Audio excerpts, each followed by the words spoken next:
What's going on, you guys? This is your boy J-Hen here with J-Hen Travel and Life. Thanks for stopping by my YouTube channel on today.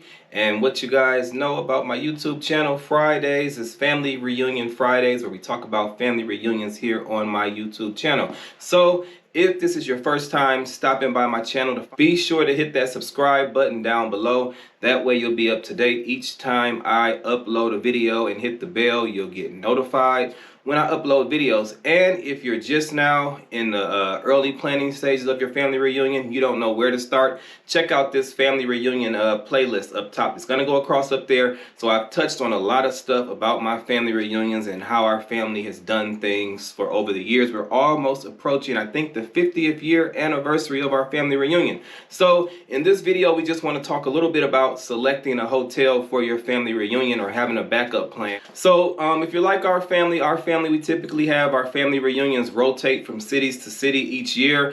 And one thing that could be very important to think about is if you're having an outdoor event in the summertime. Our family reunions are the third weekend in July each year. And sometimes, depending on where we're at, we might just get those cloudy days, those rainy days, those stormy days. And sometimes, depending on where your family is staying at and what hotel you've selected for your family, can play a huge part when you have to cancel an event. So for instance, this year, our family reunion is about a 3-day event. Most times we have events on Friday, Saturday, and Sunday. We don't have to have it that way, but that's just the way that our family's been doing it for a while now. But this year we were in St. Louis, Missouri in 2022 in July.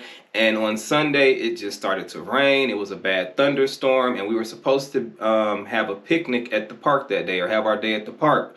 I think they were going to have barbecue food there. But guess what? They waited to as long as they could to see that the rain was not going to let up. But luckily, we were at a cool hotel out in St. Charles, Missouri. The hotel had a huge or nice size lobby space, because they did have kickbacks every evening where they had like free appetizers.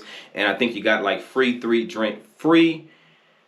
free drinks each night that they had to kick back. So because the lobby was so big, as you can see here, the family was still able to meet up. We were able to have games in the lobby. We kind of just took over the lobby. So again, it was very spaced out. It's like we didn't interfere with the other guests, because they did have multiple areas that people could go in and sit at and congregate at. So this just worked out for us very well, and hopefully we don't get nobody in trouble by showing this. But they were also even nice enough to let us have our food down there, and to even have a little extra stuff down there too, but we ain't gonna talk about that. So just when you're selecting a hotel, you do want to think about things like that. What does the lobby look like? Does your family like to hang out in the lobby, or does your family like to do things in the lobby, or have that space to be able to play cards, to meet, to talk, to laugh, and things like that? Is your family loud? You got to know stuff like that.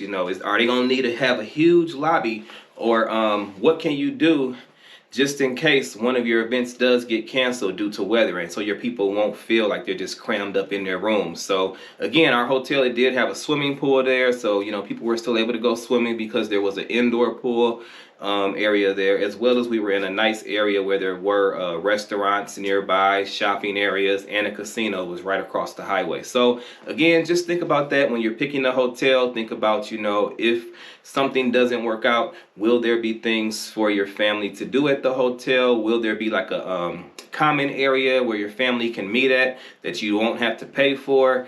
And will it be enough space for your family if something like this does happen? Or just for typical meetups when everybody's coming down because you have an event starting at 7, and maybe people are all meeting in the lobby because people want to trail each other. Having that nice size lobby always comes in handy. So there you have it from your boy J-Hen. Hopefully this was helpful for you in planning your family reunion and thinking about picking a hotel site. Again, if you want to see more, check that playlist out up there about how to plan a family reunion. Hit that subscribe button down below if you want to become a friend of the channel. Stay up to date on what we got going on over here. And as you guys see, I got my nice family reunion hat on here. I'll come back on maybe next week and talk about what our family gave out this year at the family reunion, and this hat was one of the things right here. So check me out next time. Thank you guys for watching. Check out some of my vlogs, some of my unboxings, and some of the other stuff on the channel. Appreciate you guys. And I think October is going to be kind of red. That's why I got this red on too. The Cardinals is hot out there. All right. I'll holler at you guys next time. Peace.